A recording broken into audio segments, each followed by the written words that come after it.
Andrew Neil has torn into Emmanuel Macron and backed up claims the under-fire French president is seething at Britain not collapsing after Brexit.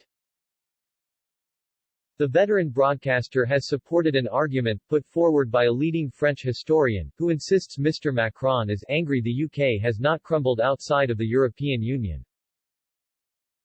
John Keiger, professor of French history at the University of Cambridge, added the French president is consumed with jealousy at Britain's vaccination rollout. Responding on Twitter to the article in The Spectator, Mr. Neil wrote, "All of this is true Macron.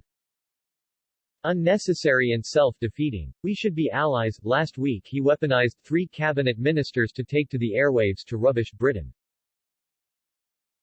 One was positively gleeful, claiming we'd run out of second doses this month. Untrue.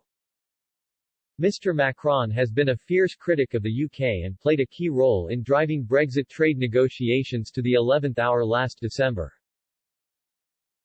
More recently, Mr Macron has defied scientific experts and European regulators over the use of the Oxford AstraZeneca vaccine. The 43-year-old has previously branded the life-saving jab quasi-ineffective and made a series of U-turns over its use, undermining the confidence of the French people and risking lives.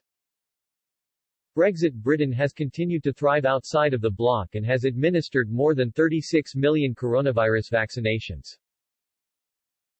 Meanwhile, France has administered just over 12 million doses and has been plunged into a third lockdown. Mr. Keiger described the situation across the Channel as humiliating and points out Mr. Macron is doing everything possible to undermine the UK's successful vaccine program.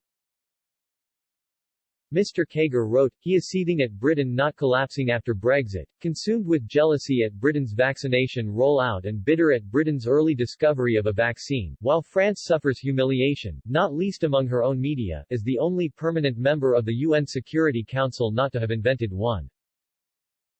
It is instructive how Macron's speeches, to the point of circumlocution, avoid citing Britain when referring to examples of successful vaccination. His lieutenants, like the junior Europe minister, however, show no restraint in spilling the dirt.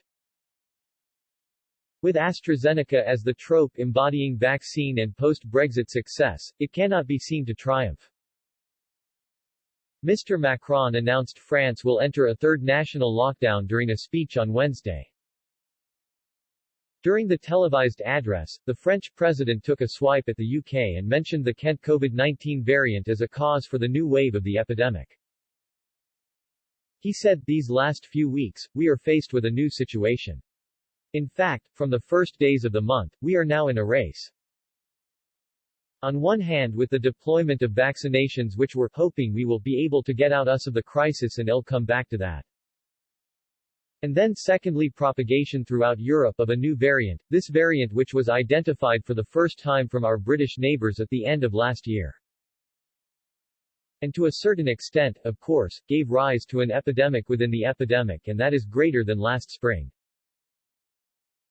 So, therefore, there's no metropolitan region that now has been saved from it and it's also more dangerous than in the autumn so it means that the virus is not only more contagious but also can kill. In fact, intensive care services are now having to deal with people who are healthy. For the next 4 weeks, schools and non-essential businesses across France will remain shut. Hospital admissions continue to rise and on Saturday there was 5,273 people being treated in intensive care units, a rise of 19 from the previous day. On Friday, the number of patients had risen by 145, the biggest one-day increase for 5 months.